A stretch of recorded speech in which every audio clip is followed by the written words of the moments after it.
Bonjour chers élèves, dans cette vidéo on va essayer de voir la chute verticale d'un solide. Comme vous le voyez, chute verticale ça veut dire il va tomber sur terre. Vous connaissez la loi de Newton, c'est-à-dire l'attraction de la terre grâce à la pesanteur. Donc lorsque vous avez un solide placé au voisinage de la terre, donc il est soumis à des forces d'attraction gravitationnelles équivalentes à une force unique appelée pesanteur au poids. Le poids est représenté par un vecteur P. Donc, parmi les caractéristiques de ce poids, il y a le point d'application, c'est le centre de gravité G. C'est la direction, c'est la verticale passant par G, grand G. Le sens, c'est vers le bas. Et l'intensité, c'est mg. Attention, la masse est en kg. Maintenant, on va passer à la chute libre. Donc, un corps tombant en chute libre n'est soumis qu'à son poids. Mais dans la réalité, en théorie, une chute libre ne peut pas avoir lieu que dans le vide. Donc, parce qu'il y en a d'autres forces, dans l'air par exemple, c'est un fluide. Alors, ce fluide, il y a des forces de frottement, il y a des forces de l'air, des gaz qui se trouvent dans. Mais dans la réalité, pour avoir une chute libre, ça veut dire qu'il n'y a pas, vous êtes dans le vide, ce qui n'est pas possible. Donc, cependant, pour des solides denses, pour des solides qui sont pesants et de hauteur de chute de l'ordre de 2 mètres, donc on admet que les forces de frottement de l'air ainsi que la possibilité d'Archimède de l'air sont négligeables. Donc, pour pouvoir réaliser une chute qui est libre, qui ne se met qu'à son poids, ça veut dire que vous êtes dans le vide où il n'y a pas ni force de frottement, ni possibilité d'Archimède.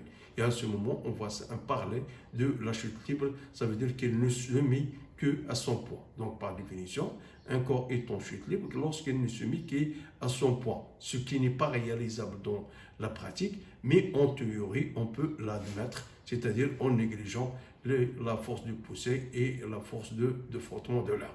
Comme vous voyez sur la figure, donc une particule qui tombe d'un point haut, donc, et à l'instant t, donc l'accélération, on choisit sur un axe OZ, donc, et l'accélération qui est de pesanteur qui est dirigée toujours vers le bas, et avec l'accélération, et à l'instant t, donc il occupe différentes positions, mais on constate bien sûr que la distance entre la distance parcourue par un moment de temps, donc elle augmente, donc il s'agit d'un mouvement qui est uniformément varié.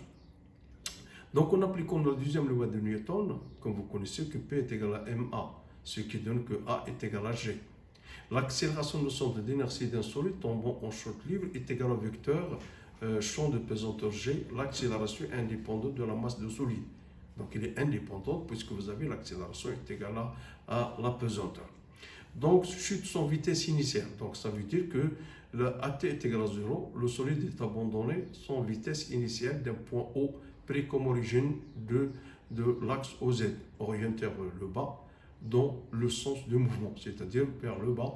Sur l'axe OZ, la deuxième loi de Newton, donc c'est AZ est égal à dvz sur dt est égal à g avec g supérieur à 0. Donc l'équation différentielle du mouvement est d carré de z sur dt carré. Donc on a la vitesse et on a le vecteur position, c'est l'équation de mouvement. Donc, une recherche de primitif conduit à l'équation horaire de la vitesse. Donc, V est égal à GT plus V0. Et comme V0 est égal à 0, on obtient que VZ de T est égal à GT. Donc, la vitesse varie linéairement avec le temps. Là, une deuxième primitive de cette équation de la vitesse de V, elle permet de nous donner le vecteur position. Donc, Z de T est égal à 1 demi GT carré plus V0T plus Z0.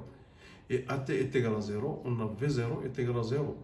Et aussi Z0 est égal à 0, donc Z de T est égal à 1 demi GT carré. Donc l'accélération A est égal à G, est égal à une constante, donc le mouvement de solide est qualifié de rectiligne uniformément accéléré. Et merci de votre attention.